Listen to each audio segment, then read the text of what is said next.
Hujan deras yang mengguyur wilayah Jakarta pada Sabtu sore memicu banjir di sejumlah permukiman dan ruas jalan ibu kota.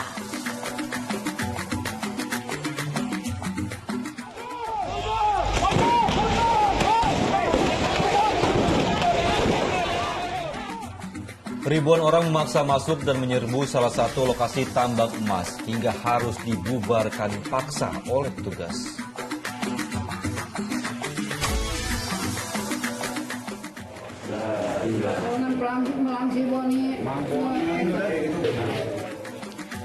Diduga mengetahui aksi pencurian, seorang wanita di Sukabumi, Jawa Barat ditemukan tewas bersimbah darah di rumahnya.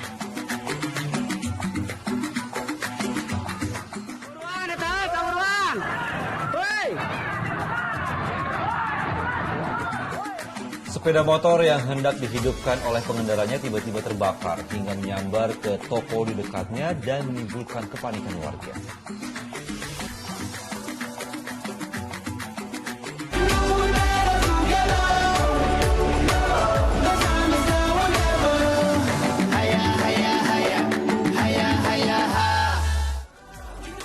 Halo, selamat pagi. Saya Sedani Maulana. Dan saya Sheila Baladrap akan menemani Anda di Fokus Pagi hari Minggu 6 November 2022. Ya pemirsa, dalam 1,5 jam ke depan kami akan hadir dengan rangkaian informasi dan peristiwa terbaru yang telah dihimpun tim redaksi kami hingga dini hari tadi. Langsung saja kita awali informasi di Fokus Pagi. Pemirsa, hujan deras yang mengguyur ibu kota menyebabkan genangan dan banjir di wilayah Jakarta Selatan. Ya, di Jalan Fatmawati Cilandak ketinggian air berkisar 50 cm hingga tidak bisa dilalui oleh kendaraan. Ya, sedangkan di kawasan Kemang Utara, warga terpaksa menerjang banjir untuk beraktivitas. Warga terpaksa menerjang banjir yang merendam Jalan Kemang Utara 9 yang berada di wilayah Kecamatan Pancoran dan Mampang, Perapatan, Jakarta Selatan, Sabtu siang. Ketinggian air berkisar antara 40 cm hingga 60 cm membuat aktivitas pun terganggu. Genangan air juga melumpuhkan arus lalu lintas dari dan menuju Jalan Hajah Tuti Alawiyah. Diduga tingginya debit air akibat hujan membuat Kali Mampang yang mengalir di sekitar wilayah itu meluap. Ditambah lagi sistem drainase yang buruk hingga banjir pun tak terhindarkan. Karena itu warga berharap pemerintah segera melakukan normalisasi Kali Mampang di permukiman mereka. Tidak hanya di Kemang, genangan air dengan ketinggian 50 hingga 60 cm juga merendam ruas Jalan Fatmawati Raya, Gandaria Selatan, Cilandak, Jakarta Selatan. Akibatnya arus lalu lintas dari arah Haji Nawi Raya maupun dari arah Cilandak tidak bisa dilalui oleh kendaraan. Sejumlah kendaraan roda 2 maupun roda 4 yang memaksa melintas akhirnya mengalami mati mesin. Banjir di kawasan ini memang kerap terjadi di saat hujan dengan intensitas tinggi terjadi. Kondisi itu diperparah oleh saluran atau gorong-gorong yang penuh dengan sampah. Meski genangan air cepat surut, tapi hal itu kerap berimbas pada kemacetan jalan.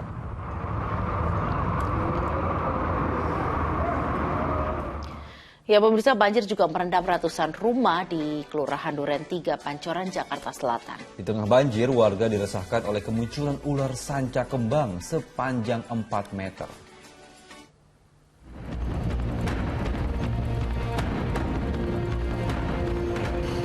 Hujan deras yang mengguyur kota Jakarta menyebabkan banjir di Kelurahan Duren 3, Pancoran, Jakarta Selatan Sabtu petang. Ketinggian air di kawasan ini berkisar antara 50 cm hingga 1 meter.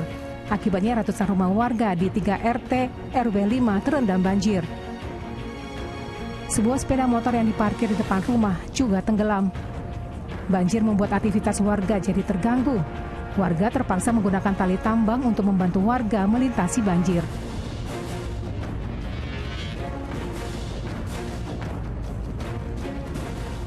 Banjir makin parah karena Kali Mampang yang berada di permukiman warga meluap. Di belakang kurang lebih hampir semeter ada, karena paling dalam di belakang.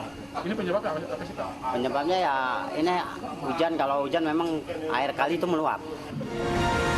Di tengah banjir, warga diresahkan oleh munculnya ular jenis sanca kembang.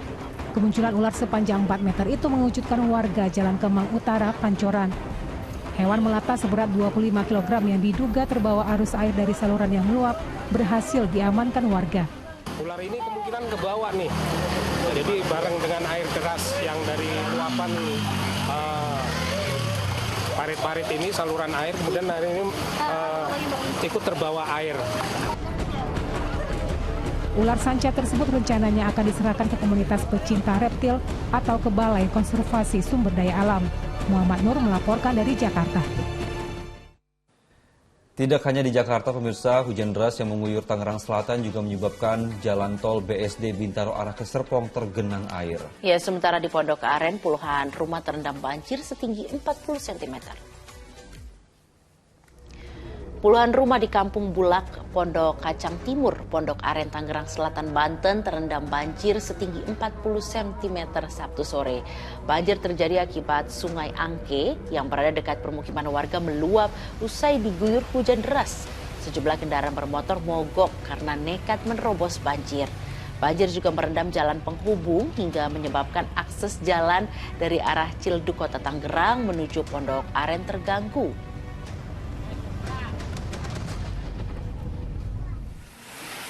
Hujan deras yang mengguyur Tangerang Selatan juga menyebabkan jalan tol BSD Bintaro arah Serpong tergenang. Genangan air menyebabkan kendaraan yang melintas harus mengurangi kecepatan. Akibatnya terjadi kemacetan panjang. Untuk mengurangi kemacetan, petugas sempat menerapkan rekayasa lalu lintas dengan mengalihkan kendaraan menuju ke arah Bintaro.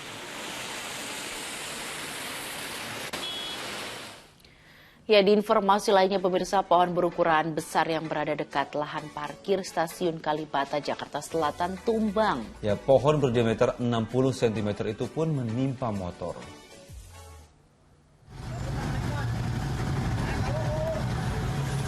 Sejumlah petugas berusaha menyingkirkan pohon dari lahan parkir dengan memotongnya menjadi ukuran kecil.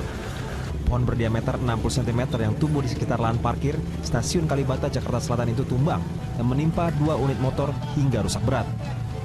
Tumbangnya pohon saga itu diakibatkan terjangan angin kencang yang disertai hujan deras pada Sabtu sore. Tapi itu tahu pohonnya tua harusnya ditebang. Jadi kenyamanan buat yang parkir motor naik kereta api jadinya bisa nyaman. Jadi harus ditebang. Jadi harus maintenance ini juga pohon-pohon yang tua yang kelihatan tua gitu. Meski menimpa motor, peristiwa itu tidak menimbulkan korban jiwa. Muhammad Nur melaporkan dari Jakarta. Pemirsa, Sungai Citarum dan Sungai Cibeet meluap mengakibatkan ratusan rumah di Desa Karangligar, Kecamatan Teluk Jambe Barat, Karawang terendam banjir. Ya, sementara di Kecamatan Sekar, Kabupaten Bojonegoro, tanggul sungai jebol menyebabkan permukiman terendam banjir.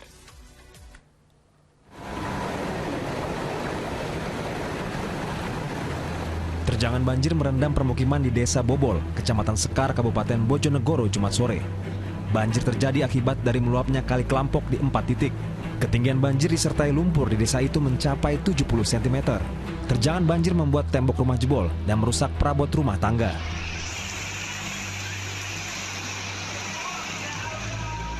Banjir yang mulai surut dimanfaatkan warga untuk membersihkan rumah mereka dari genangan lumpur Sabtu siang. Airnya deras? Iya, soalnya langsung dari sungai, langsung sini. Itu penyebabnya apa, Mas? Banjir bandang? Penyebabnya kan terlalu lama, untuk hujan kan terlalu lama. Ya. Deras. Jadi kan tanggulnya jebol, mengakibat tanggul jebol. Oh, enggak menahan tanggulnya jebol itu ya? Iya. Kondisi yang sama juga terjadi di Karawang. Banjir setinggi 1 meter merendam permukiman warga di Desa Karangligar, Kecamatan Teluk Jambe Barat, Sabtu sore. Peristiwa itu terjadi akibat meluapnya Sungai Citarum dan Sungai Cibeet yang melintas di desa tersebut. Mengantisipasi banjir yang lebih besar, sejumlah warga mengungsi ke kerabat yang letaknya jauh lebih aman. Mengungsi, rumahnya di tengah di situ. Mengungsi ke sini. Sering, Bu, ya? Udah berapa kali dibanjir, Bu? 3 ya? 4 kali. Curah hujan yang masih tinggi di Karawang, Jawa Barat menyebabkan sejumlah sungai tidak mampu lagi menampung air dan akhirnya meluap ke permukiman. Tim Liputan melaporkan. Di informasi berikutnya, pemirsa, diterjang angin puting beliung, warga di Sidrap, Sulawesi Selatan terpaksa menggelar resepsi pernikahan di tenda darurat. Puting beliung yang menerjang juga membuat puluhan rumah di Desa Sumpang Manggo mengalami kerusakan. Video amatir warga merekam kondisi sesaat setelah puting beliung menerjang permukiman mereka di Desa Sungamango, Kecamatan Piturawa Sidrap, Sulawesi Selatan pada Jumat sore. Angin memorak-morandakan bagian atap rumah. 19 rumah lainnya juga mengalami kerusakan yang sama di bagian atap. Menurut warga, saat peristiwa terjadi, angin kencang itu disertai dengan hujan deras yang turun. Mereka pun tidak bisa berbuat banyak dan hanya bisa pasrah. Sabtu pagi, warga mulai memperbaiki rumah mereka yang rusak dengan peralatan seadanya. Kini pemerintah kabupaten tengah mendata kerusakan yang dialami warga. Langsung memutar-mutar dia, baru tangkat sekali. Ini dulu, yang pertama kena ini, baru pindah ke sini, yang kedua. Ini atapnya lihat kemana Pak? Ada ke samping, ada ke depan.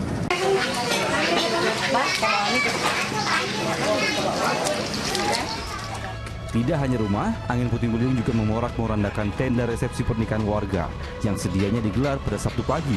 Tenda itu roboh dan rata dengan tanah pada Jumat petang. Agar resepsi tetap bisa berlangsung, warga pun bahu-membahu menyiapkan tenda darurat. Ya pelaminannya pertamanya tenda jumbo. Lengkap dengan dekorasi. Jadi sekarang pakai darurat. Meski tenda darurat berukuran kecil, tapi resepsi berjalan lancar dan meriah. Tamu undangan yang berdatangan tak keberatan, meski harus menikmati pesta di bawah tenda seadanya dan di kolong rumah. Suwardi Gatang melaporkan dari Sidrap, Sulawesi Selatan. Ya, beralih ke informasi lainnya, pemirsa, tak kunjung berangkat dan terjadi penundaan penerbangan. Ratusan penumpang sebuah maskapai memprotes petugas informasi. Penumpang telah menunggu diberangkatkan menuju ke Pangkal Pinang hingga lebih dari 4 jam. Ini beritanya ditunda lagi ini jam 3 ya. Tapi di pengumuman kita udah jalan ya. Ya, awas. Kalau jam 3 nggak bisa gimana? Jam 3 nggak jalan gimana? Kalau jam 3 nggak bisa terbang gimana? Lelah menunggu tanpa kejelasan kapan berangkat. Penumpang pesawat ini memprotes petugas informasi maskapai di ruang tunggu Terminal 1 keberangkatan Bandara Soekarno-Hatta, Tangerang, Banten pada Sabtu kemarin. Makanya itu manajer mana gitu loh. Ya, nggak, yang bertanggung jawab siapa? Ya, penanggung jawabnya dulu kan ke sini kan. Ratusan penumpang ini telah mengalami 3 kali penundaan penerbangan. Seharusnya mereka berangkat menuju Pangkal Pinang, Bangka Belitung pada pukul 10 pagi. Namun hingga pukul 2 siang belum ada kepastian berangkat. Tadinya jam 10 menit harusnya. Nah, terus ditunda. Lagi jam 12. Terus? Ya kita tunggu. Terus jam 2 lagi kita tunggu. Tapi nggak ada apa-apapun yang diinfokan. Kan mereka kan kita. Kalau ada delay, tunggu lagi jam segini. Nggak ada sampai sekarang. Akhirnya, ratusan penumpang ini telah diberangkatkan menuju Pangkal Pinang pada Sabtu sore. Taufik Saleh melaporkan dari Tangerang, Banten. Ya, pemirsa, untuk Anda yang gemar bersepeda bersama keluarga di jalanan ibu kota di akhir pekan, tetap patuhi rambu lalu lintas. Ya, ini karena ada seorang pesepeda terluka akibat tertabrak sebuah mobil yang melaju kencang di perempatan Jalan Harmoni, Jakarta Pusat.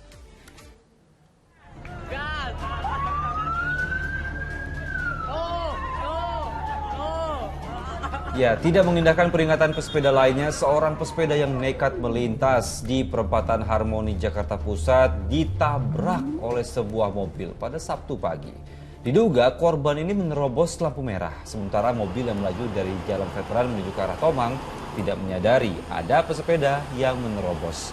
Kencangnya benturan membuat sepeda korban rusak parah, sementara korban langsung dibawa ke rumah sakit. Kasus kecelakaan ini ditangani Satlantas Polres Metro Jakarta Pusat.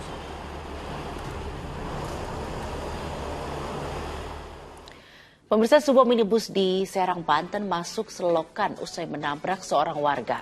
Evakuasi kendaraan memakan waktu 4 jam karena arus lalu lintas yang ramai.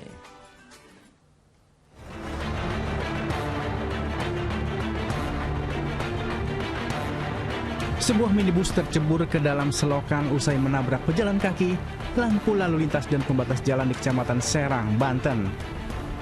Korban dan pengemudi mobil dilarikan ke Rumah Sakit Bayangkara untuk menjalani perawatan. Pengemudi diduga hilang konsentrasi dan menabrak korban. Polresta Serang Kota langsung mendatangi lokasi dan mengevakuasi kendaraan korban.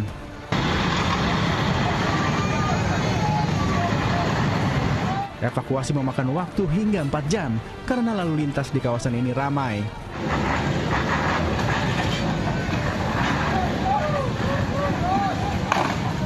Saya setelah mengambil wudhu, saya berdiri di depan di sini. Pas begitu lihat mobil langsung minggir, langsung nabrak itu dengan panik. Ternyata di situ ada orang juga di samping keserempet.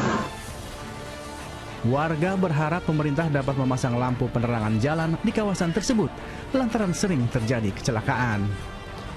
Ariel Maranus melaporkan dari kota Serang, Banten.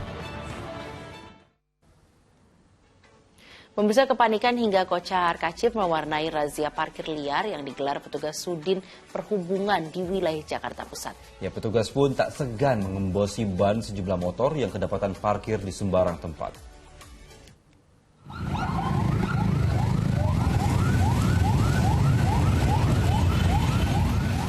Suara sirene petugas Sudin Perhubungan seketika membuat sejumlah pengemudi ojek daring yang semula asyik mangkal di Jalan Keramat Raya Senen, Jakarta Pusat langsung tancap gas. Tidak hanya pengemudi ojek, pengendara lainnya pun yang kedapatan memarkirkan kendaraannya di sembarang tempat tak luput dari razia petugas pada Sabtu siang. Pak, ngopi doang bentar, Pak. Kan juga nggak apa-apa, yang penting parkirnya. Iya, Pak. Ya, berbagai alasan kerap menjadi dalih pengendara saat motornya terjaring razia. Tapi petugas tidak pandang bulu. Mereka mengembosi motor yang terjaring untuk memberikan efek jerah pada pengendara agar tidak lagi memarkirkan motornya di sembarang tempat, seperti di trotoar ataupun bahu jalan dan jalur sepeda. Kita melakukan penindakan kendaraan yang bertangkal di trotoar, di bahu jalan, dan selanjutnya tetap kami lakukan penindakan. Demi menjaga ketertiban dan kenyamanan ibu kota, petugas mengancam tidak akan segan menindak para pelanggar yang masih belum mentaati aturan dengan sanksi yang lebih berat. Don Vito Sumarta melaporkan dari Jakarta. Pemirsa, puluhan bangunan liar yang diduga warung esek-esek jadi sasaran pembongkaran petugas di ruas jalan nasional di kawasan Cipatat di Bandung Barat, Jawa Barat. Ya, selain melanggar izin mendirikan bangunan, warung remang-remang ini kerap menjadi kegiatan transaksi miras dan obat-obatan terlarang. Sejumlah petugas gabungan dari Satpol PP, TNI, dan polisi langsung merobohkan sekaligus menghancurkan bangunan liar di sepanjang Jalan Raya Cipatat, Bandung Barat. Bangunan semi permanen ini pun hancur hingga rata dengan tanah. Sejak 2010, di sepanjang Jalan Nasional ini ada 23 bangunan liar semi permanen yang diduga dijadikan warung remang-remang. Jualan makanan dan minuman hanya kedok agar kegiatan mesum tak tercium aparat. Bahkan warung-warung ini juga kerap menjual miras hingga obat-obatan terlarang yang memicu perkelahian antara lelaki hidung belang. Tokoh agama, lembaga MUI, karena dampaknya sangat besar sekali terhadap warga desa Sumur Bandung, terutama pemuda, yang terjadinya dampak negatifnya yaitu minuman keras dan peredaran obat terlarang. Ribuan orang memaksa masuk dan menyerbu salah satu lokasi tambang emas yang berada di Kabupaten Murung Raya, Kalimantan Tengah. Kericuhan pun tak terhindarkan, petugas berusaha memukul mundur massa dengan menembakkan gas air mata, sementara warga balik menyerang dengan melempari batu.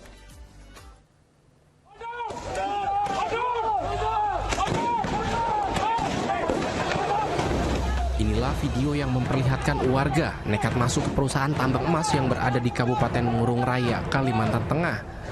Kondisi ini telah terjadi sejak tanggal 31 Oktober lalu hingga hari Sabtu kemarin.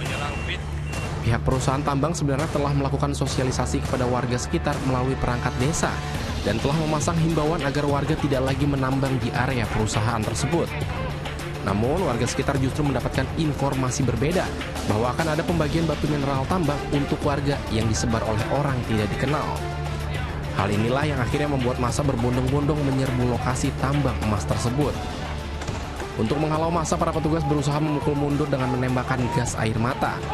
Namun dibalas warga dengan menggunakan senjata tajam dan pelemparan batu ke arah petugas.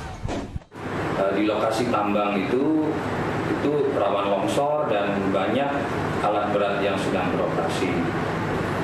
Ya, tapi yaitu di lapangan himbauan kami tidak digubris dan warga tetap memaksa masuk ke area tambang PPI Indomuro untuk mengambil batu. Hingga kini pihak keamanan masih terus berjaga dan melakukan sosialisasi agar massa keluar dari area tambang. Syahrul Mubarok melaporkan dari Murung Raya, Kalimantan Tengah. Pemirsa, kapal Singsun pengangkut semen 10.000 ton dikabarkan karam di lepas pantai Kaohsiung, Taiwan. Ya, hingga Sabtu sore dari 17 anak buah kapal asal Indonesia, 5 telah ditemukan dalam keadaan selamat, sementara 12 orang lain masih dalam pencarian.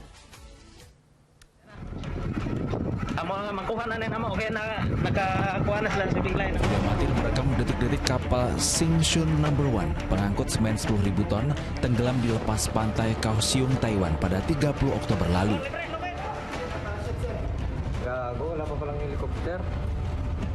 Dalam video amatir lain, tampak kapal pengangkut semen tersebut terombang-ambing dan akhirnya tenggelam akibat dihantam badai angin Changhua Waihai.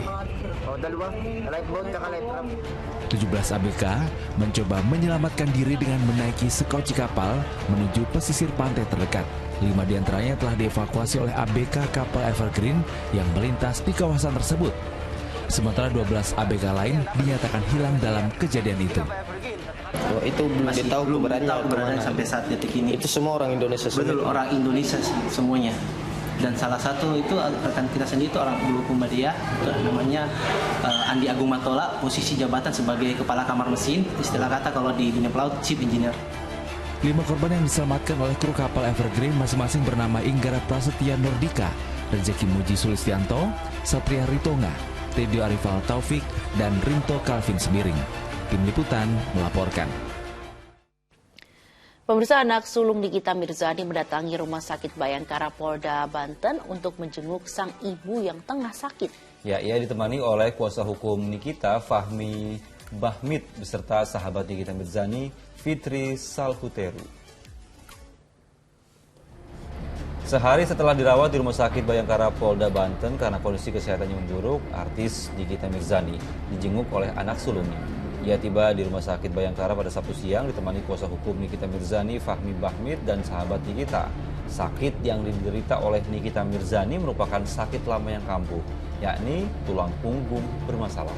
Untuk saat ini kondisi Nikita Mirzani berangsur membaik.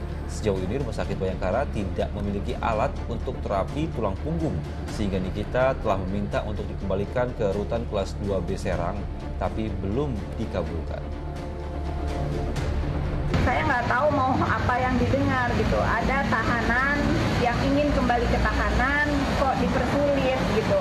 Kan harusnya nggak dipersulit gitu. Kalau masalah Niki sakit ya udah pasti dia sakit. Tapi dalam batas dia bisa mentolerir kesakitannya itu, dia ingin sekali segera disidangkan masalah. Ya, pemirsa, diduga mengetahui aksi pencurian, seorang wanita di Sukabumi, Jawa Barat ditemukan tewas bersimbah darah di rumahnya. Informasi lengkapnya nanti akan disampaikan oleh rekan saya Dani Maulana sesaat lagi di Fokus Pagi.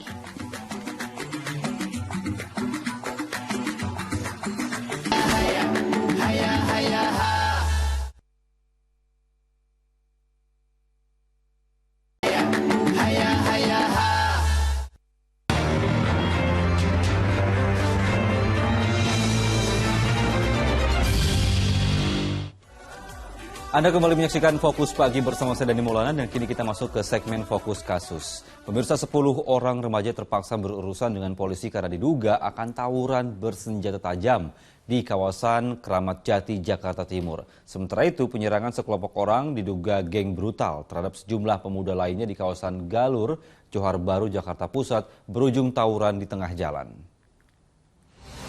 Gangster. Sejumlah pemuda yang diduga gangster ini langsung lari tunggang langgang usai menyerang sekelompok pemuda lainnya di sebuah warung kopi di kawasan Johar Baru, Jakarta Pusat. Para gangster kabur menuju sepeda motor yang mereka parkir di seberang jalan. Tak membutuhkan waktu lama, tim presisi Polres Metro Jakarta Pusat berhasil meringkus satu orang yang sedang berupaya membuang sebilah celurit. Polisi kemudian mengamankan pemuda berikut barang bukti senjata tajam ini ke Mapolsek Sawah Besar untuk pemeriksaan lebih lanjut. Terduga juga positif narkoba setelah jalani tes urin. Kejadian Jumat malam itu selain sangat meresahkan warga, mereka juga menyerang pihak lain secara acak. Orang yang kita amankan, tersangka yang membawa senjata tajam dinyatakan positif metamfetamin. Bang, ini kelompok gangster yang memang kerap meresahkan masyarakat, terutama di Jakarta Pusat, bukan sih? Iya betul, sambil keliling, sambil melihat kelompok pemuda yang lain, kemudian mereka menantang untuk melakukan tawuran. Sekelompok remaja di Kramat Jati, Jakarta Timur ini tak berkutik saat petugas patroli presisi Jakarta Timur mengamankan mereka dari tempat persembunyiannya di sebuah rumah di kawasan Condet. Diduga mereka akan tawuran dengan bersenjatakan celurit dan benda berbahaya lainnya, dan janjian melalui live media sosial. Petugas pun langsung menangkap 10 remaja berikut barang bukti 3 celurit dan 1 stick golf. Remaja yang melakukan kegiatan tawuran selanjutnya dapat dilakukan pengejaran dan diamankan 7 remaja beserta 3 bilah celurit, 1 stick golf dan pada. Petugas kemudian mengangkut para remaja ini ke Mapolsek Kramat Jati untuk pemeriksaan lebih lanjut. Tim Liputan melaporkan. Seorang wanita ditemukan tewas bersimbah darah di rumahnya di Sukabumi, Jawa Barat. Diduga wanita itu dihabisi oleh maling yang terpergok beraksi di rumah korban. Polisi mengevakuasi jenazah seorang wanita berusia 50 tahun yang ditemukan tewas bersimbah darah di rumahnya di Kampung Pasir Karang, Kecamatan Surade, Sukabumi, Jawa Barat. Korban ditemukan pertama kali oleh suami dan menantunya ketika baru pulang.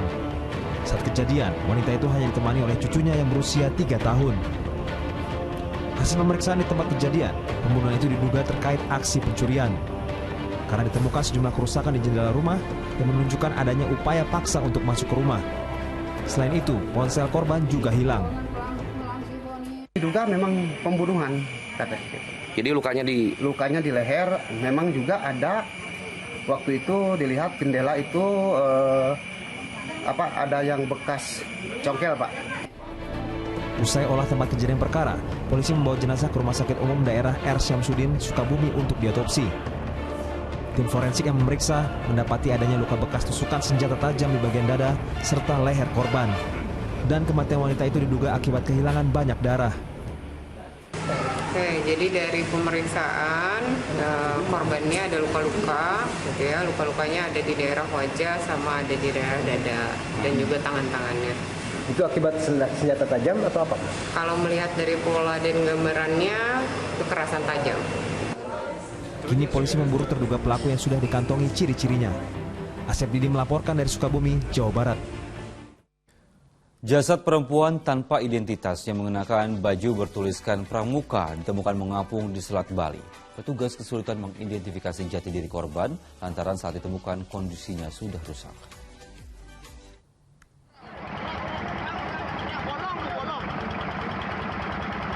Temuan jenazah wanita di tengah laut pada Sabtu pagi mengejutkan sejumlah nelayan yang tengah berlayar di Selat Bali. Posisi korban saat itu sekitar 5 mil dari bibir pantai Pengambengan ke arah selatan. Jenazah kemudian dievakuasi ke darat oleh petugas dan langsung dibawa ke Rumah Sakit Umum Negara untuk diperiksa tim Inafis Polres Jembrana. Saat ditemukan, wanita itu yang tingginya sekitar 170 cm mengenakan baju warna biru bertuliskan Pramuka, sementara kondisi kepalanya sudah hancur sehingga sulit dikenali. Untuk mengungkap identitasnya, polisi menyebarkan ciri-ciri jenazah tersebut. Ciri-ciri ya perempuan, ya, ciri perempuan mungkin sekitar di atas 40 tahun umurnya, yang kiranya tapi belum tahu identitasnya. Nah, setelah kita cek juga, kebetulan ada di Gilimanuk ya, informasi bahwa ada yang kehilangan anggota keluarganya. Apakah betul ini jenazah daripada korban yang hilang di kapal? Sebelum identitasnya terungkap, jasad wanita itu disemayamkan di ruang jenazah Rumah Sakit Umum Negara. Putu Setiawan melaporkan dari Jembrana, Bali. Karena diduga ada kejanggalan terkait kasus tewasnya seorang pria di Garut, Jawa Barat, makamnya dibongkar oleh polisi. Dan untuk mengungkap penyebab kematiannya, tim forensik pun melakukan autopsi.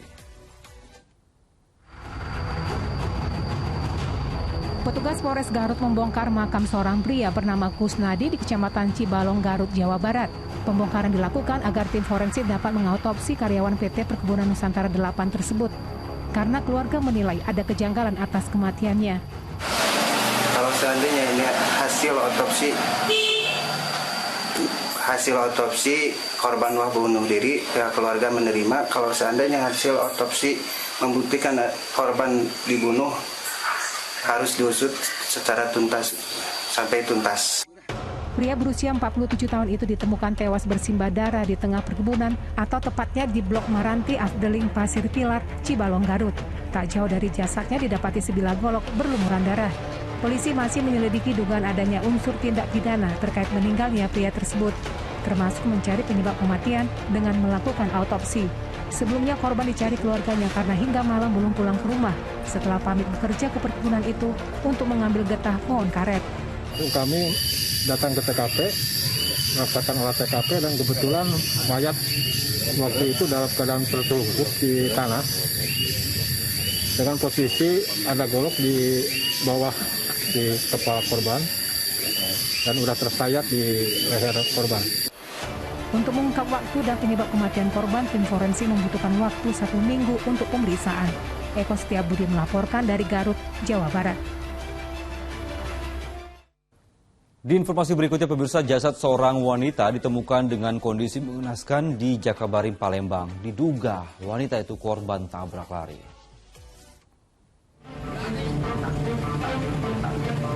Temuan jasad seorang wanita dengan kepala hancur Jalan Gubernur Haji Bastari, Jakabaring, Palembang pada Sabtu pagi menjadi perhatian sejumlah warga yang tengah melintas. Diduga wanita tanpa identitas itu jadi korban tabrak lari. Dari hasil olah tempat kejadian perkara, diduga wanita ditabrak kendaraan lalu terpental dan menghantam tiang LRT. Terdapat bercak darah di tiang tersebut. Pas aku tengok ada orang meninggal. Sudah posisi mainnya lah. Otaknya aur-auran. Kenal lah, lihat dari ini pakaian, bukan ini. Tapi dilihat dari ini kayaknya jalan kaki ya. Kayaknya pejalan kaki kayaknya, kalau nggak salah. Berselang beberapa jam setelah penemuan jasad korban, polisi meringkus sopir minibus yang diduga menabrak pejalan kaki itu. Terduga pelaku dibekuk di rumah kerabatnya di Jalan Pipa, Jakabaring, Palembang. Keberadaan sopir minibus itu diketahui dari kamera etle yang merekam kecelakaan tersebut. Selain laporan sejumlah warga yang curiga dengan kondisi mobil yang mengalami kerusakan. Dari masyarakat, anggota pemeriksa juga yang mengetahui langsung memberitahukan lokasi tempat kejadian. Ternyata memang mobil yang dilakukan mobil yang berada sekarang di Jalan Pipa, Lorong Keluarga, sudah kita amankan. Dari pemeriksaan sementara, kecelakaan terjadi karena sopir mengantuk dan tidak melihat korban menyeberang jalan. Jika terbukti melakukan kelalaian hingga menyebabkan orang lain meninggal dunia, sopir minibus terancam hukuman 5 tahun kurungan penjara. Dedi Irwansyah melaporkan dari Palembang, Sumatera Selatan. Pemirsa, pengendara motor dalam kondisi kritis usai menabrak pedagang nasi goreng di Tegal, Jawa Tengah. Kerasnya benturan mengakibatkan motor dan gerobak nasi goreng rusak parah. Pria pengendara motor ini terluka parah dan tak sadarkan diri setelah menabrak pedagang nasi goreng keliling di Jalan Palaraya, Tegal, Jawa Tengah pada Sabtu malam. Sementara itu pedagang nasi goreng mengalami luka ringan. Kejadian bermula saat pedagang nasi goreng tiba-tiba ditabrak motor dari arah yang sama. Laju motor yang sangat kencang mengakibatkan keduanya terpental. Kecelakaan ini telah ditangani oleh petugas Polsek Kramat, Kabupaten Tegal.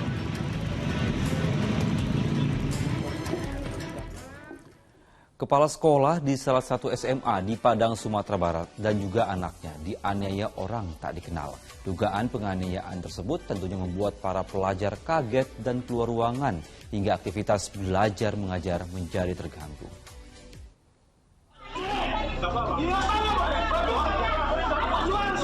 Dari video yang viral di media sosial ini, terlihat sekelompok orang menarik-narik Yunalis, kepala sekolah sebuah SMA di Padang, Sumatera Barat. Terlihat korban ditarik-tarik agar keluar dari ruang kerjanya oleh lelaki berkaos security, serta 4 orang pria tidak dikenal. Meski demikian, korban bersikukuh untuk tetap bertahan. Akibat peristiwa ini, korban mengalami sejumlah luka di kepala serta tangannya akibat dijepit pagar besi. Aksi penganiayaan terhenti setelah murid-murid yang ada di kelas keluar ruangan untuk melihat kejadian tersebut. Kita didorong, dipukul kepala, juga ditendang, dan itu menimbulkan pusing. Kemudian tangan kita dijepit, ini keduanya juga dijepit dan menimbulkan darah, dan ini sudah divisum. Kemudian saya dicekik, ya. Yang mencekik ini juga sudah saya laporkan. Dugaan kasus penganiayaan ini sudah dilaporkan korban ke polisi. Yunalis menyebut peristiwa penganiayaan yang dialaminya merupakan buntut dari kisruh antara pengurus yayasan meski tidak dijelaskan sejauh mana pertikaian itu berlangsung. Laode Juhardio Anse melaporkan dari Padang, Sumatera Barat. Di informasi berikutnya pemirsa, 2 perampok bersenjata api menyantroni agen ATM Mini di Tanjung Senang, Bandar Lampung pada Sabtu siang. Menyamar sebagai konsumen, pelaku menggasak uang belasan juta rupiah. Perampokan agen ATM Mini kembali terjadi di Lampung, tepatnya di Kelurahan Labuhan Dalam. Pelaku datang ke ATM Mini dan menyamar sebagai konsumen. Ketika situasi sepi, salah satu perampok menodongkan senjata api ke kasir dan yang lain merampas uang tunai di meja kasir yang berjumlah belasan juta rupiah. Sebelumnya juga terjadi perampokan dengan modus serupa di Natar, Lampung Selatan. Hingga saat ini polisi belum menangkap pelaku.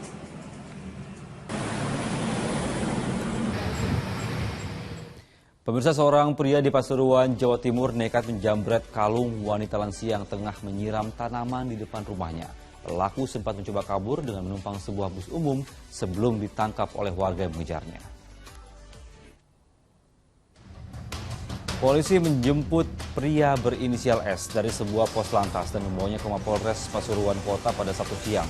Pelaku ditangkap warga setelah menjambret kalung milik seorang wanita lansia yang tinggal di Jalan Gria, Kebonjaya. Dalam menjalankan aksinya, pria berusia 34 tahun ini menjambret dengan menggunakan sepeda motor. Nahas, pelaku terjatuh saat dikejar warga. Pelaku kemudian meninggalkan motornya di lokasi kejadian dan berusaha kabur menggunakan sebuah bus umum. Polisi kini telah menyita kalung milik korban dan 1 unit sepeda motor milik pelaku untuk dijadikan barang bukti. Dan pelaku tersebut sempat diketahui oleh tetangga korban yang bernama Saudara Sugeng. Kemudian pelaku dan Saudara Sugeng sempat berkelahi dengan pelaku dan pelaku sempat melarikan diri menggunakan bis, namun kemudian warga berhasil untuk mengamankan pelaku tersebut dan dengan sigap Polres Pasuruan Kota mendatangi. Kita beralih ke informasi lainnya, sejumlah lapak yang berada di Jalan Pinang, Pondok Labu, Cilandak, Jakarta Selatan pada Minggu dini hari hangus terbakar. Diduga kebakaran ini berasal dari korsleting arus pendek listrik. Kobaran api dengan cepat melahap puluhan lapak yang memiliki luas area sekitar 1.000 meter. Para penghuni lapak melakukan evakuasi barang ke tempat yang lebih aman. Api diduga berasal dari korsleting listrik di salah satu lapak pedagang, kemudian dengan cepat merambat ke bangunan lain. Api baru dapat dipadamkan setelah petugas damkar menerjunkan 17 unit mobil pemadam kebakaran. Beruntung tidak ada korban luka maupun korban jiwa dalam peristiwa ini. Tapi kerugian warga ditaksir mencapai ratusan juta rupiah. Jumlah personel semuanya ada 75 personel. Kami sementara dalam saat sekarang sedang melaksanakan upaya pendinginan untuk penguraian untuk situasi perambatan api kanan kiri sudah aman. Kita jeda sejenak pemirsa, Fokus Pagi akan hadir kembali dengan sejumlah informasi lainnya. Di antaranya adalah sepeda motor yang hendak dihidupkan pengendaranya tiba-tiba terbakar hingga menyambar toko di dekatnya dan menimbulkan kepanikan warga. Fokus Pagi segera kembali. Motor.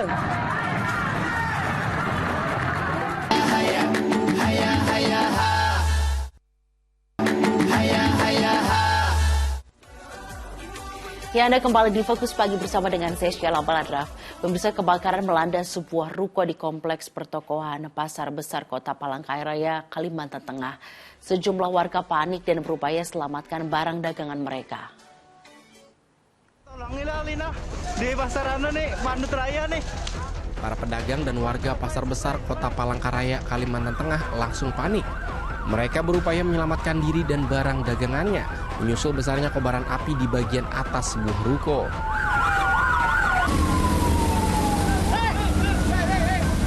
Si jago merah kian membara dan asap tebal membumbung tinggi. Petugas pun harus berjuang keras untuk menjinakkan api. Banyaknya barang yang mudah terbakar membuat upaya pemadaman berlangsung lama.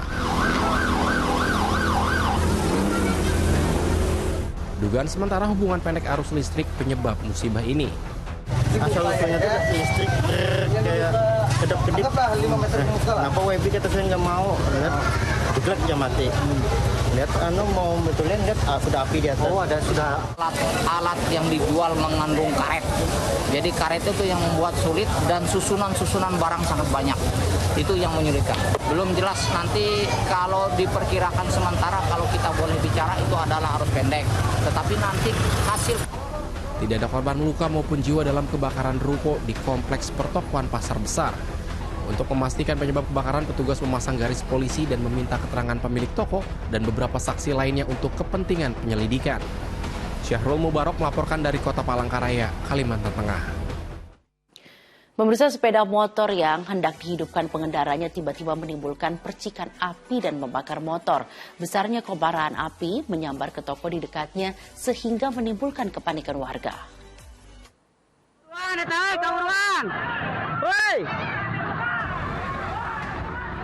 Kepanikan melanda warga saat sepeda motor terbakar di Pasar Limbangan, Garut, Jawa Barat pada Sabtu siang.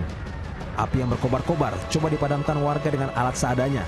Namun besarnya api menyambar ke sebuah toko yang berada di dekat motor yang terbakar. Namun kebakaran dapat dijinakkan setelah petugas pemadam kebakaran tiba. Peristiwa berawal ketika motor yang membawa tabung gas akan dihidupkan pengendaranya. Timbul percikan api dari bagian mesin.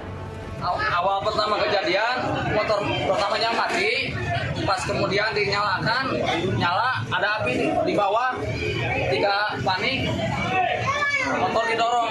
Motornya memang diparkir di sini atau seperti apa? Motor lagi jalan, ketika di sini macet, berhenti, dinyalakan, tidak nyala lagi, ketika dinyalakan keluar api. Oh, motor bawa apa itu, Pak? Bawa gas. Oh. Menyambar ke mana, Pak? Menyambar ke sini ke toko. Tidak ada korban jiwa dalam peristiwa itu, namun kerugian belum diketahui karena pengendara motor maupun pemilik toko masih terguncang dengan kejadian yang dialami. Eko Setiabudi melaporkan dari Garut, Jawa Barat. Pemirsa, sudah hampir 1 pekan banjir merendam Kabupaten Aceh Tamiang akibat meluapnya sejumlah sungai usai diguyur hujan deras. Dari 134 desa yang terendam banjir, 66 desa diantaranya kini terisolasi.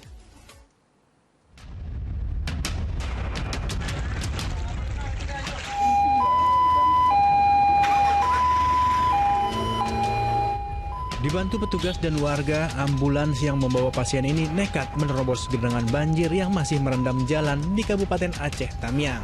Cara ini dilakukan lantaran jalan lintas Sumatera ini sudah hampir 3 hari terendam.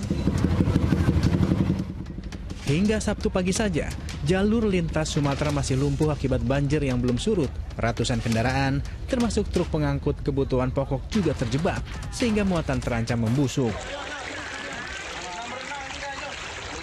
Sementara itu, evakuasi warga masih terus dilakukan polisi dan tim BPBD, salah satunya di wilayah terdampak paling parah, yakni Kecamatan Kuala Simpang, Bandar Pusaka, dan Rantau. Pengangkutan warga yang tengah sakit dengan truk polisi ini pun terpaksa dilakukan, lantaran ambulans sudah tak bisa menerobos tingginya genangan yang sudah mencapai 2 meter. Untuk beberapa hari ini kita ada mengevakuasi orang-orang yang sakit, ya, yang membutuhkan pertolongan untuk dibawakan atau rujukan ke rumah sakit Kota Langsa dan Aceh Tamiang.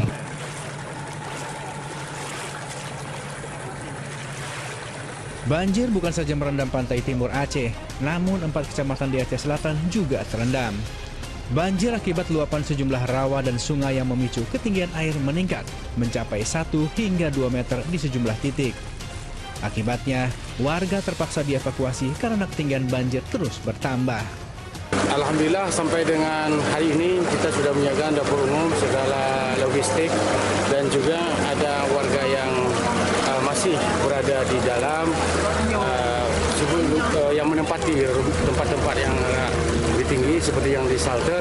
Juga telah kita lakukan pendistribusian daripada logistik itu sendiri. Saat ini terdata sedikitnya 2.700 lebih jiwa di 4 kecamatan yang terdampak banjir. Petugas gabungan masih bersiaga serta memantau dan mengevakuasi warga yang terjebak banjir. Petugas juga sudah membuka tenda pengungsian di beberapa lokasi. Muhtarudin Yaakob melaporkan dari Aceh Selatan, Aceh.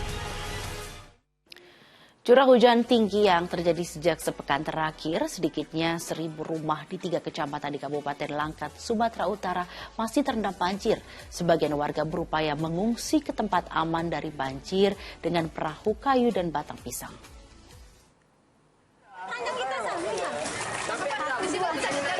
Sambil memboyong anggota keluarga dan barang-barang, sejumlah warga menaiki perahu agar bisa sampai ke tempat yang lebih aman dari banjir. Seperti warga di kawasan Cempak, Kecamatan Hinai ini, mereka berupaya ke tempat saudaranya karena rumahnya masih tergenang air. Ketinggian air yaitu mencapai sepinggang orang dewasa dan masih merendam sedikitnya 1.000 rumah di 3 kecamatan Kabupaten Langkat, Sumatera Utara. Sebab tingginya curah hujan dan meluapnya aliran Sungai Batang Serangan masih melanda wilayah tersebut dalam sepekan terakhir. Makin naik ada. Jadi aktivitas selain keluarga kayak gini lah, pakai perahu apa gitu? Iya. Jadi bantuan udah ada, Kak? Macamnya udah mulai datang itu bantuannya. Rumah kakak sendiri berapa meter? Pokoknya di depan rumah segini. Fenomena hujan es melanda permukiman warga di Kabupaten Klaten, Jawa Tengah. Hujan es tersebut berlangsung hingga 30 menit.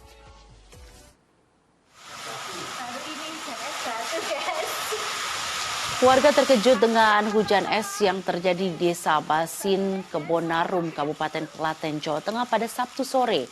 Fenomena langka tersebut terjadi bersama dengan hujan deras yang mengguyur wilayah tersebut. Butiran es berukuran sebesar batu kerikil dan berlangsung selama 30 detik. Fenomena hujan es yang melanda permukiman warga di lokasi tersebut baru pertama kali terjadi. Ya itu pas hujan terus itu keluar rumah lihat hujannya deras banget sama angin. Setelah dicek? Sama ibu tadi dicek katanya hujan es. Ya, beralih informasi lainnya pemirsa, rapat paripurna DPRD Kota Tual, Provinsi Maluku berlangsung ricuh. Salah seorang anggota bahkan membanting meja saat penyampaian kata akhir fraksi terhadap rancangan peraturan daerah Kota Tual tentang perubahan APBN daerah tahun anggaran 2022.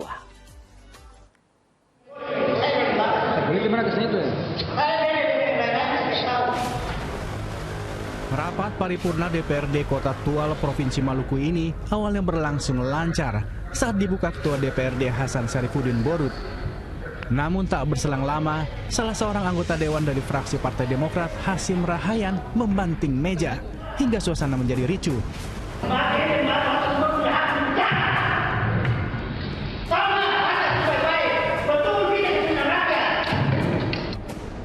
Diduga kericuhan akibat interupsi yang disampaikan Hasim tak direspon pimpinan sidang. Agar tak makin kacau, yang bersangkutan dibawa keluar dari ruang sidang paripurna. Kericuhan di ruang sidang paripurna DPRD Tual seperti ini ternyata bukan pertama kali terjadi. Pada pertengahan Juli lalu, sidang DPRD yang membahas pembentukan alat kelengkapan DPRD juga berakhir bentrok. Sejumlah anggota bersih tegang dan nyaris baku hantam, sehingga alat kelengkapan sidang rusak. Sidang untuk mendengar laporan pertanggungjawaban wali kota ini akhirnya ditunda saat itu juga. Jufri Samaneri melaporkan dari Kota Tual, Provinsi Maluku. Pemirsa, set-top box diburu masyarakat, pedagang elektronik pun kebanjiran pelanggan. Omset pedagang elektronik di sejumlah pasar di Jakarta naik hingga 100% dari penjualan set-top box. Setelah pemerintah mematikan TV analog, kini masyarakat menyerbu toko-toko elektronik untuk membeli set-top box agar bisa menonton siaran televisi di rumahnya.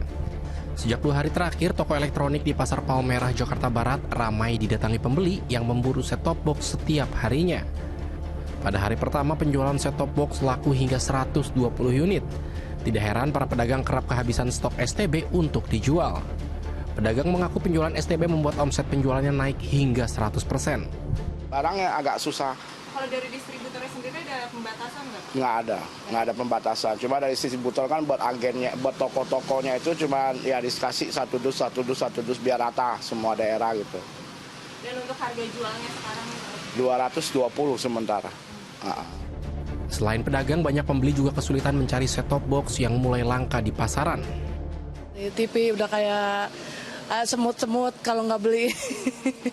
Kalau nggak beli ya gimana ya, kesian anak kita bilang gitu. Nonton TV susah. Tapi nyari alatnya sendiri susah gak nih? Susah. Saya dari Depok. kemana di Depok, ini baru ketemu. Sementara itu, sejumlah warga DKI Jakarta mengeluhkan tidak dapat menonton TV lantaran belum mendapatkan set-top box. Untuk sementara, mereka memilih menumpang nonton TV ke rumah tetangga hingga bisa mendapatkan set-top box. Tim Liputan melaporkan dari Jakarta. Pemirsa, Yayasan Pundi Amal Peduli Kasih SCTV Indosiar berkolaborasi dengan Yayasan Bahtera Maju Indonesia menggelar kegiatan sosial membersihkan sekolah di 2 lokasi di Kabupaten Serang. Selain bersih-bersih, tim juga melakukan fogging agar sekolah bebas dari virus dan bakteri yang dapat mengancam kesehatan.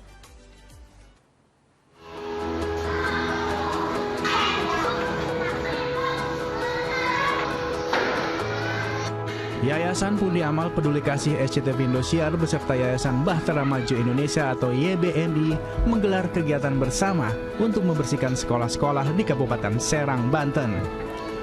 Kegiatan tersebut dilaksanakan di SDN Singarajan, Kecamatan Pontang, serta SMP Muhammadiyah Tirtayasa, Kabupaten Serang.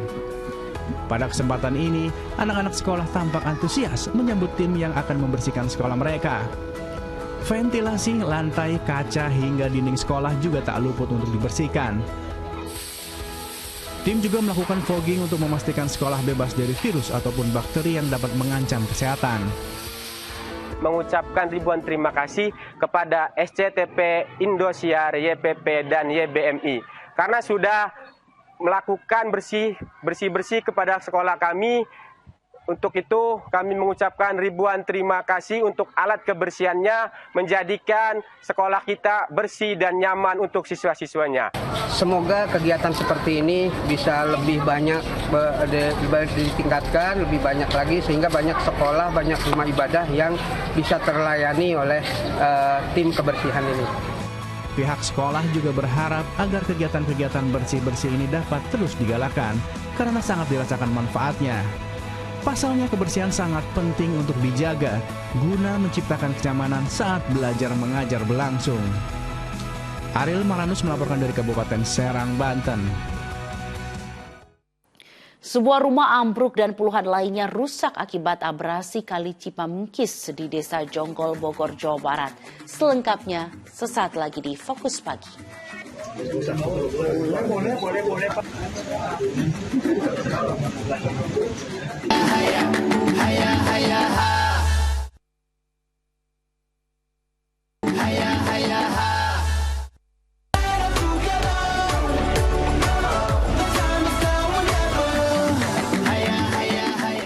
Dipersembahkan oleh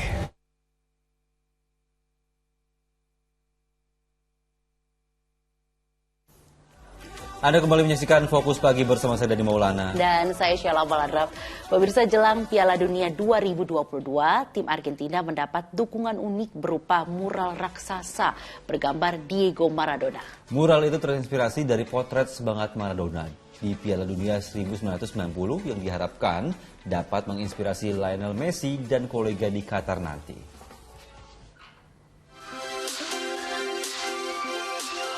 Sebuah mural raksasa bergambar legenda sepak bola Argentina, Diego Armando Maradona, dilukis di bangunan 14 lantai yang berada di Buenos Aires, Argentina. Mural dengan lebar 40 meter dan tinggi 45 meter itu menjadi salah satu bentuk dukungan kepada tim Tengo yang akan berlaga di Piala Dunia 2022 Qatar. Karya seni yang menunjukkan Maradona mengenakan seragam tim nasional dengan tangan mengepal dibuat oleh seorang seniman jalanan bernama Martin Ron. Martin terinspirasi dengan ekspresi Maradona sesaat sebelum menyanyikan lagu kebangsaan pada final Piala Dunia 1990 antara Jerman Barat kontra Argentina. Los 40 millones de argentinos cuando empieza a rodar la pelota, a cantar el himno, vamos a pedirle que nos ayude y que nos ilumine desde el cielo y que por fin o por suerte tengamos una alegría para todo el pueblo. Diego Armando Maradona selalu dikenang manis oleh publik sepak bola Argentina. Berkat kepiawaiannya mengolah si kulit bundar, pria berjuluk El Pelusa itu berhasil mengangkat performa timnas Argentina yang merengkuh gelar Piala Dunia kedua pada edisi 1986. Pada Piala Dunia yang digelar di Meksiko, Maradona menjadi buah bibir. Tentu saja yang paling fenomenal adalah gol tangan Tuhan ke gawang Inggris di babak perempat final yang selalu diingat hingga kini. Meski Maradona telah meninggal dunia pada November 2020 lalu, hingga kini ia selalu menjadi pujaan pendukung tim Tango Argentina. Setelah sempat dikabarkan kemungkinan absen pada Piala Dunia 2022 akibat cedera, Kapten Korea Selatan Son Heung-min dipastikan bisa tampil di Qatar. Operasi cedera kepala Son berjalan dengan lancar dan ia pun siap untuk memimpin skuad negeri gingseng. Kabar gembira datang bagi tim nasional Korea Selatan. Kapten Korsel Son Heung-min dipastikan bisa ikut membela timnya di Piala Dunia Qatar 2022.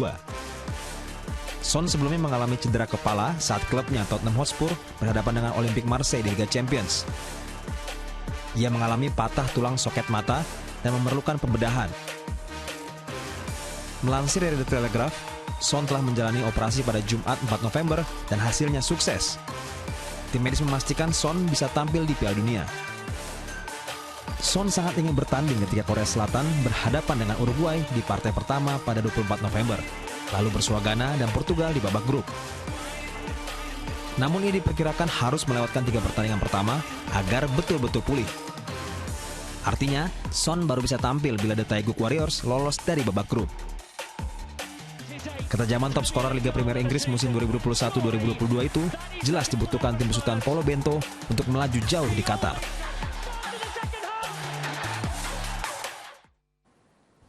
Ya, pemirsa, maskot Piala Dunia 2022 Laib menyapa warga di Pasar Depok Jaya, Depok, Jawa Barat. Kehadiran Laib yang menggaungkan demam Piala Dunia ini disambut antusias warga. Maskot Piala Dunia Laib melanjutkan aktivitas kunjungan ke sejumlah daerah. Sabtu pagi, giliran Laib menyapa warga Depok, Jawa Barat. Laib menyambangi Pasar Depok Jaya dan warga pun dengan antusias berfoto bersama sang maskot Piala Dunia. Selain itu, Laib dan tim promosi juga membagikan jadwal pertandingan Piala Dunia 2022. MTech Group selaku official broadcaster akan menyiarkan seluruh rangkaian pertandingan Piala Dunia mulai 20 November hingga 18 Desember. Buat para penonton juga kan, ya lagi berduka juga nih supporter kita. Ya kemarin juga pas Indonesia dipancarin kan ada penonton. Kita juga sedih juga sih, gimana ya. Terus dengan adanya Piala Dunia menjadi hiburan tersendiri atau gimana? Hiburan tersendiri dan buat supporter lainnya juga. Selain Pasar Depok Jaya, Laib juga mendatangi Taman Balai Kota Depok, Setu Rawa Besar dan Situ Rawa Kalong. Kegiatan Laib di ibu kota akan berakhir dengan kunjungan ke Car Free Day Sudirman dan area Monas pada Minggu 6 November. Nahyudi melaporkan dari Depok, Jawa Barat.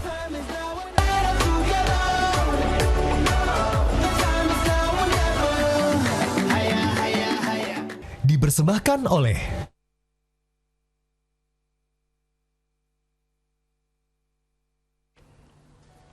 Ya, di informasi lainnya pemirsa, tim forensik Polda Jawa Timur mengotopsi 2 korban tragedi Kanjuruhan untuk mengungkap penyebab kematian mereka. Ya, keduanya merupakan kakak beradik yang tewas dalam tragedi Kanjuruhan.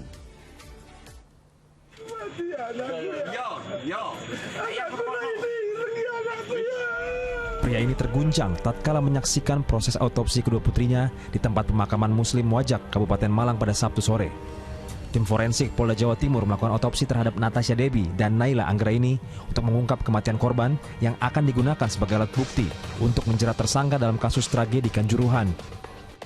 Itu karena isu yang berkembang bahwa penyebab kematian ini para korban salah satunya adalah gas air mata.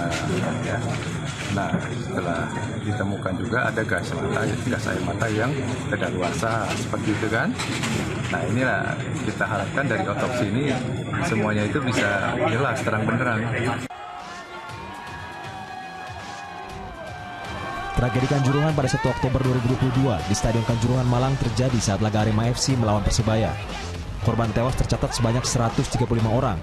Peristiwa itu juga menyeret 6 orang sebagai tersangka yang kini tengah disidik Polda Jawa Timur.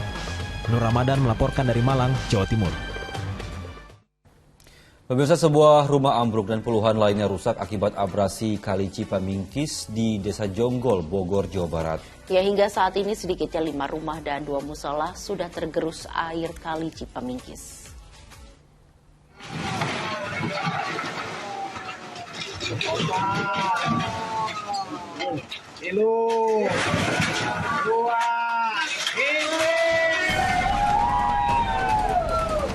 Sebuah rumah yang telah ditinggali ditinggalkan pemiliknya di pinggir Kali Cipamingkis, Bogor, Jawa Barat ambruk. Peristiwa ini terjadi karena penahan tanah tergerus air sungai. Bahkan menurut BPBD Kabupaten Bogor, puluhan rumah di kawasan ini mengalami kerusakan parah. Warga gelisah karena terancam keselamatannya jika abrasi susulan terjadi. Mereka pun mengevakuasi barang-barangnya ke rumah kerabat. Nyampe kaget, ambruk lagi. Ini lagi bawa mengungsi ke rumah saudara, lagi beres-beres. Khawatir banget. Hingga kini, sedikitnya 5 rumah dan 2 musola sudah tergerus air Kali Cipamingkis. Untuk menghindari korban jiwa, petugas gabungan dari BPBD TNI Polri telah memasang garis polisi jarak 20 meter dari Kali Cipamingkis. Sementara itu, hujan dengan intensitas tinggi yang mengguyur kawasan puncak mengakibatkan debit Sungai Ciliwung di Bendung Katulampa, Bogor pada Sabtu sore mengalami kenaikan debit air. Selain menetapkan status siaga 3 karena berada di angka 150 cm, petugas pun mengimbau warga bantaran Kali Ciliwung waspada dengan kiriman air dari kawasan hulu. Apalagi cuaca di kawasan puncak kerap dilanda hujan secara tiba-tiba. Ketinggian status siaga 3 ini mulai berangsur turun pada Sabtu malam seiring meredanya hujan di kawasan puncak. Tim Liputan melaporkan. Ya, hujan yang mengguyur ibu kota membuat sejumlah permukiman di Jakarta terendam, salah satunya di kawasan Kebonpala, Jakarta Timur. Ya, untuk mengetahui situasi di sana, pemirsa sudah ada reporter kami Priscilia Claudia. Ya, Priscil, silakan laporannya. Ya, Dani, dan juga Sela, hingga pagi hari ini air masih menggenangi di kawasan permukiman Kebonpala, Jatinegara, Jakarta Timur, di mana memang ketinggian air ini cukup tinggi, bahkan mencapai hampir 1 meter, di mana akibat juga curah hujan yang tinggi, kemudian hujan yang mengguyur kawasan Jabodetabek pada kemarin, Sabtu kemarin, ini mengakibatkan banjir dan luapan Kali Ciliwung ini mulai menggenangi kawasan Kebonpala pukul 2 pagi tadi hingga pagi hari ini juga masih belum surut begitu. Dan memang saat ini kami melihat aktivitas warga yang belum sepenuhnya melakukan aktivitas seperti biasanya karena kebanyakan warga masih beristirahat di rumahnya masing-masing. Kami juga sudah melihat kendaraan-kendaraan ataupun harta benda yang dimiliki oleh warga di sekitar sini ini hanya dievakuasi ke lahan yang lebih tinggi, di mana memang karena banjir langganan di lokasi ini warga tidak memilih untuk mengungsi karena memang ketinggian 1 meter dirasa masih bisa ditangani dan mereka akhirnya harus tinggal di lantai 2 rumahnya atau tempat yang lebih tinggi.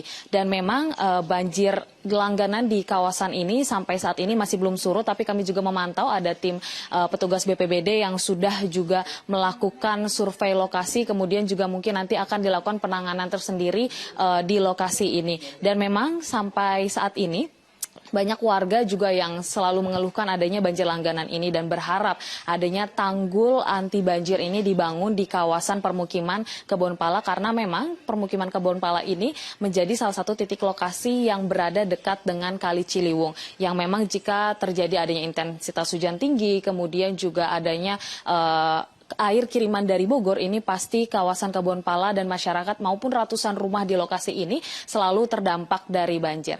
Baik Sheila dan juga Dani, kembali ke Anda di studio. Ya, Priscilia Claudia melaporkan dari Kebonpala, Jakarta. Selamat bertugas kembali. Ya pemirsa, usai sudah fokus pagi hari ini, tetap kencangkan protokol kesehatan, saksikan info terkini jika corona hanya di video, unduh aplikasinya sekarang. Dan ayo dukung operasi katarak, hernia, donor darah, dan hitan gratis bagi warga tidak mampu di sejumlah tempat di Indonesia. Sampaikan kepedulian Anda melalui rekening BCA dengan nomor 162-633-8888 atas nama Yayasan Pundi Amal Peduli Kasih. Kepedulian kita adalah harapan mereka.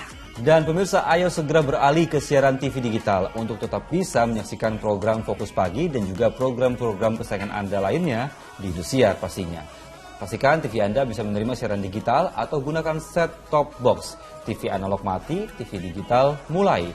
TV digital ini bukan TV berbayar, tidak menggunakan internet dan juga siarannya gratis. Dan pemirsa, usai Fokus Pagi, jangan lewatkan untuk menyaksikan program Mega Series Panggilan. Mewakili tim redaksi dan kerabat kerja yang bertugas, saya Sheila Baladra. Dan saya Dani Maulana pamit undur diri. Selamat pagi, selamat beraktivitas pekan, jaga kesehatan selalu, dan sampai jumpa. Hoy la fiesta es hasta el final.